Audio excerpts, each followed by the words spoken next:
Alright, chemistry, this is your second video lecture for section 1, chapter 4, the development of a new atomic model. Last lecture, we looked at the first few objectives. We explained the mathematical relationship among the speed, wavelength, and frequency of electromagnetic radiation. We discussed the dual wave particle nature of light, and we discussed the significance of the photoelectric effect. What we didn't do is refer to the line-emission spectrum of hydrogen, which we will start with today, and we will finish with the Bohr model of the hydrogen atom. So let's skip ahead in the presentation to that point. So the hydrogen atom line-emission spectrum. So we need to go over a few terms before we go into this idea. One term is ground state. It's the lowest energy state of an atom. Last time in class, we talked about how photons of certain energy have the ability to charge an atom, to elevate an electron and potentially eject that electron from the atom. Now, if a photon does not have sufficient energy to do that, it won't. That photon will not be absorbed, and the atom will not become excited. It'll stay at the ground state. But if there is a photon of sufficient energy that collides with the atom, that photon will be absorbed, and that atom will enter into an excited state, which is a state in which an atom has a higher potential energy than it has in its ground state. Now, there are going to be different excited states. There are stages of excitement based on whatever atom or element you're looking at. But what we need to know right now is that an excited state is simply higher potential energy than the ground state. This idea came about leading up to the creation of the Bohr model of the atom when investigators passed electric current through a vacuum tube, right? There's nothing in that tube, is completely evacuated, containing hydrogen gas at low pressure because the tube had been evacuated. They observed the emission of a characteristic pink glow. And what we mean here by characteristic is that whenever you did this to a hydrogen, you got the exact same pink glow. When you would take a narrow beam of that emitted light, that pink light, and you were to take that pink light and shine it through a prism, that pink light would then be separated into 4 specific colors. Now, when I say it would be separated, I don't mean that the scientists did the separating. As the pink light passed through a prism, it naturally split into 4 different colors in the same way that white light will pass through a prism and separate into all the colors of the rainbow that we're more familiar with. When we would do that with the light emitted from hydrogen gas, we wouldn't get all the colors of the rainbow. We'd only get 4 of them. And they're always the exact same wavelengths. The 4 bands of light were part of what is now known as hydrogen's line-emission spectrum. So let's take a closer look at what that means. So over here on the left-hand side of the diagram, we have the evacuated tube that contains the hydrogen gas that is being charged, because remember, there's an electric current being passed through this tube. When this hydrogen gas would become charged, it would emit this pink light. When we would focus that pink light into a prism, that prism would then separate that light into different colors. And so what we would see here are these different bands of colors. Up here at the top, we see these different wavelengths of light that are observed when this pink light is split. Now, I would like to point out that if you were to take all of these colors that we have up here on this graph here, this spectrum up here at the top, if you were to combine all of these colors together, you would get pink. That's the color that you would get if you were to mix all of these colors together. So that's why when you separate this pink light, you get these 4 colors.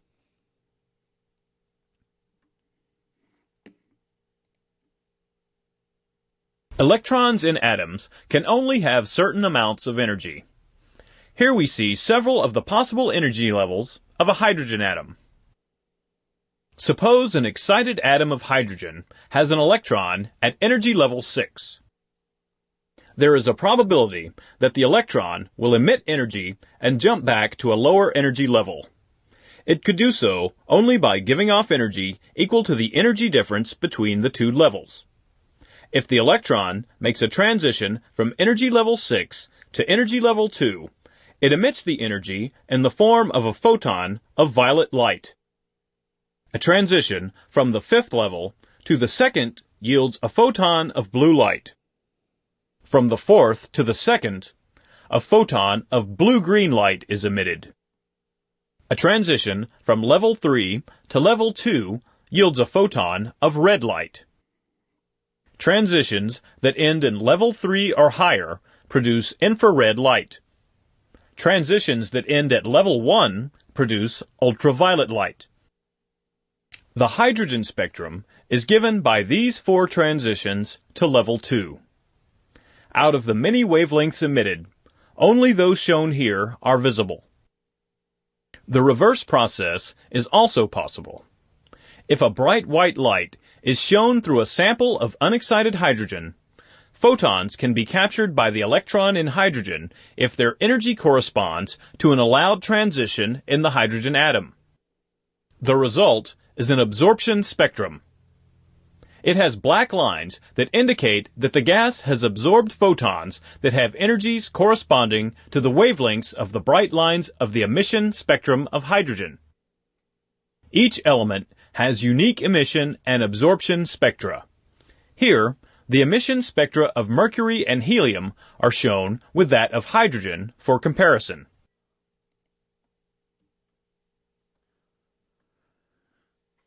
Now, after these data were collected, Niels Bohr proposed a hydrogen atom model that linked the atom's electron to photon emission. So let's not get too ahead of ourselves here. The atom's electron, we need to understand that hydrogen in its normal form, in its balanced form, has one electron and only one. That's why we're talking about hydrogen and not some other element on the periodic table. Hydrogen has one electron, and so that's the one we're studying here because it's the most simple. So there's a link in the Bohr model of the atom between what that electron is doing and the photon emission. And what do we mean by photon emission?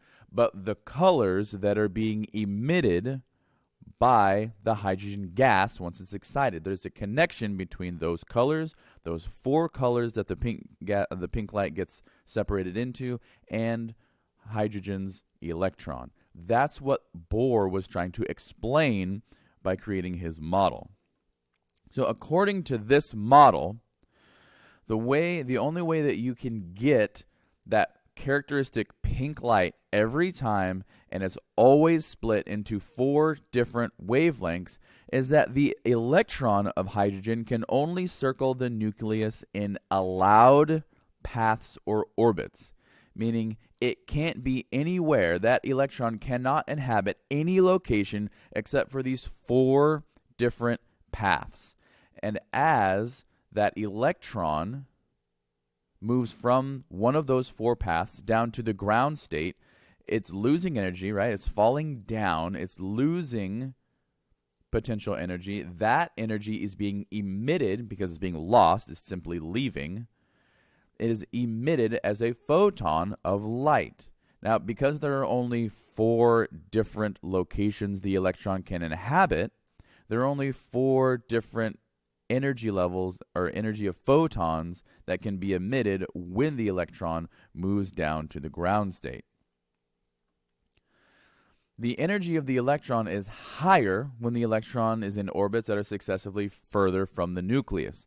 And so when we look at the different energy levels, referring back to the energy graph we saw in a previous slide or a previous video, when an electron drops from a high energy level down to the ground state, you're going to see a higher energy photon. If that electron is inhabiting a lower energy level, like maybe 1 or 2, and it drops down to the ground level, you're going to see a lower energy photon. Whenever you see a smaller change, a smaller transition, you're going to see a lower energy photon.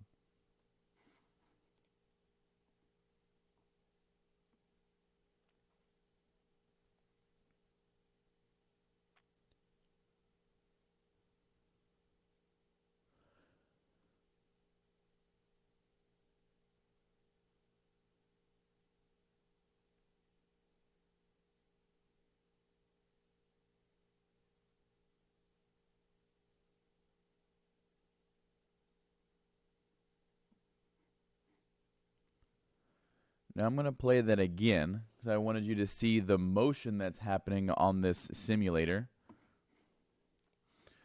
So we have the nucleus of the hydrogen atom and it's 1 electron. It's orbiting the nucleus. If we excite the atom, notice how it jumped instantaneously to the next level. If we excite it again, it jumps instantaneously to the 3rd level. And if we excite it one more time, it jumps instantaneously to the outside level. But if we emit photons, you guys see that photon just jump out of there, that electron immediately falls down to a previous energy level. Now, it is possible for this electron to go all the way out to this 4th energy level or orbit, and that's possible for this electron to drop all the way from this 4th orbit down to the 1st level. That's entirely possible. But notice it's never observed. That electron is never observed in between 2 of these orbits. It's always on one of these orbits completely. It never inhabits this middle ground, even during a transition. Now, when an electron falls to a lower energy level, a photon is emitted, like we saw in the simulation last slide. When this happens, that process is called emission. When that photon is sent out, when an electron, an atom, loses energy from a transition from a higher level to a lower energy level, that process is called emission because we're emitting a photon. Now, when energy is added to an atom, okay, when an atom absorbs the energy from a photon of light and the electron moves up in energy level, that process is called absorption. So let's take a look at another set of diagrams. Over here on the left, we have a representation of absorption. We have the nucleus down here in the middle. We have the ground state, energy level 1. We have the next highest level, energy level 2, and then energy level 3. If we absorb this particular photon, what we're going to see is that the electron, the single electron of hydrogen, jumps from energy level 1 to energy level 2. The electron will now be inhabiting this 2nd energy level. And so we have the ability to calculate the energy present in that photon. The energy present in that photon is simply the energy difference between energy level 2 and energy level 1. Because realize it is only because that photon had that specific energy that it was absorbed in the first place, because it could successfully excite this electron from energy level 1 to energy level 2. If we look at the reverse process, over here on the right, we have emission. Notice that we have an electron out here on energy level 3, and this electron drops all the way from energy level 3 to energy level 1, the closest level to the nucleus. Therefore, a photon is emitted. All of this energy that it took to get the electron to energy level 3 is now lost as it returns to energy level 1. The energy that is lost in the form of a photon, and we can calculate the energy of that photon by simply subtracting the energy level 1 from the energy level 3. Again, the only reason that the electron fell from energy level 3 to energy level 1 is because it lost that specific amount of energy. Thomson discovered the electron and proposed the plum pudding model, where electrons are spread on the surface of a solid, positively charged sphere. The discovery of the electron showed that the atom is, in fact, divisible. Rutherford learned that atoms are mostly empty space with negative electrons scattered around a positive center. This model describes a central part in the atom, the nucleus. Bohr's model suggested that electrons move in orbits around the nucleus. Bohr was the first person to be able to explain why atoms could only give off or absorb energy in specific amounts. We now know that electrons are not solid particles that can orbit the nucleus like tiny planets around a sun. In the present model, electrons are found in regions of probability that are often shown as clouds that surround the nucleus at successively higher energy levels.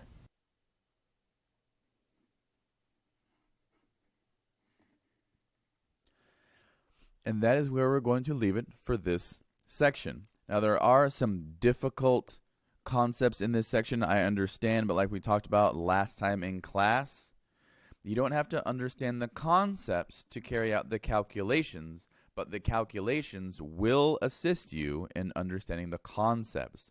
So please continue to put forth effort, be willing to struggle with this content, and do not stop until you have a command of the content. All right, guys, I will see you next period.